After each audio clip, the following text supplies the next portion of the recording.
Hello, YouTube. It is Road to Recovery, and today I wanted to talk about the power of talking. If you're a subscriber to this channel, you're probably aware of the fact that I have a category called Stories of a Porn Addict, and that was my attempt at being able to tell my stories. And the whole purpose of doing that was to see, for you to be able to see how talking about these things can be therapeutic, talking about what's going on inside of your life. And by seeing my own past struggles, frustrations, I was able to get real with how bad my addiction actually was. And in the process of doing that, I'm hoping that I can encourage other people to talk about their addictions.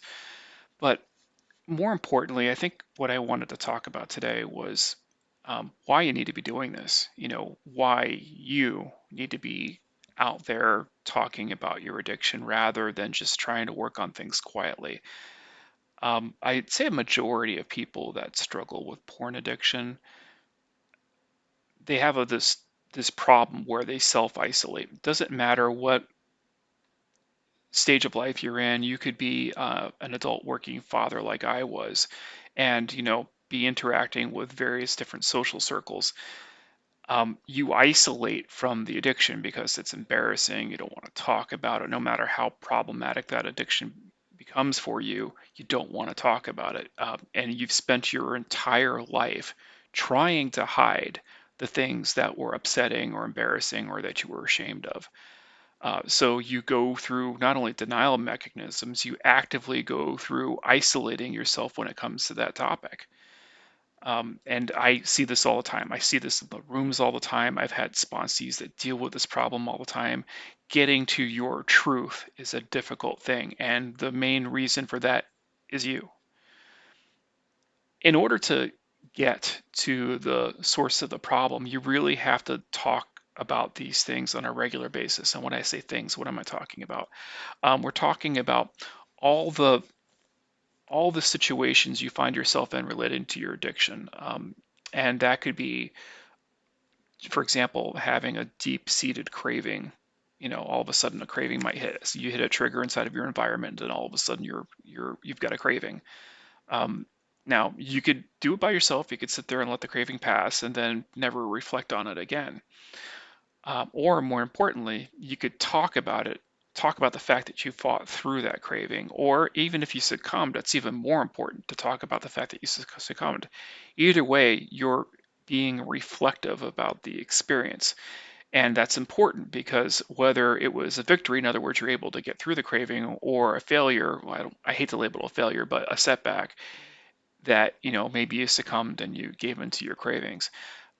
In either situation, when you actually have time to reflect on what happened, what were the conditions, what was the environment, was something setting you off, were there triggers that were actively involved, when you can actually talk about those things, sometimes you can sit there and learn from yourself. You can actually look at what you were doing and reflect upon, oh, all these things had to happen in order for the situation to unfold.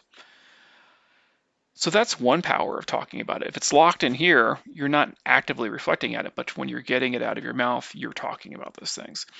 The other thing is also sometimes just talking to another person gives you the opportunity to punch through denial mechanisms that constantly happen. So, as an example, maybe you didn't think that whatever that moment was, whatever that triggering moment was, maybe you didn't think it was that bad. Maybe it's because you got through it just fine. But by talking to another person, you now actually have this level of accountability to where it's not just to yourself, it's to the other person as well who's sitting there listening. If you are, trying to push things down or lessen the experience because denial mechanisms are creeping in, if that person is a good recovery partner, they could say, well, no, this is kind of a serious situation that you put yourself in, right? And it's not a judgment, it's just an observation of reality, an observation of reality that maybe you don't necessarily have. All these things are important. And I bring this up because I know I interact with people on a regular basis on this channel, and I hear this. I hear um, the the resistance to wanting to go out and seek other people. And if you really want to find success, I've said it dozens of times on this channel, I've said it on various videos, and I say it on my Twitter all the time. If you really want to find success in recovery, you can't do it alone, man.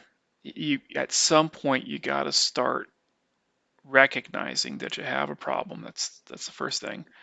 But have the willingness to know that you can't do it alone, that you're going to need to have somebody in your corner, whether it's just one person, right? It could be I don't know, a good buddy that you have in school. It could be somebody through religious uh, circles. It could be just somebody from friends and family network, or it can be a therapist, right? Therapy is great if you need to get a professional to listen to you. It could also, just be people that are in recovery circles. The nice thing about a recovery circle is that you've got willing and active listeners in a group like that. People who are seasoned and have been around addicts and know how to speak the language. But if you don't have access to a recovery circle, find anything. And that brings me to the next point is that sometimes we'll say, well, I want to go out and just look, and you can't find anything in your town or nearby area, so you just stop, right? It's like, okay, I couldn't find a recovery group, so I'm just done. All right, did you check all possibilities? I just started working inside of PAA. As a matter of fact, I started up a local chapter here, Porn Addicts Anonymous. And this is my first time working inside of their organization. And let me tell you, man, they're active online, just like SAA is, just as like SLAA, just like SCA, all these 12-step organizations. There's almost no excuse, man. You can find a meeting on any given day and go into that meeting virtually. Um, and then you have to choke down the fact that you might be going in with like, a room full of strangers to talk about your problem. And it's tough.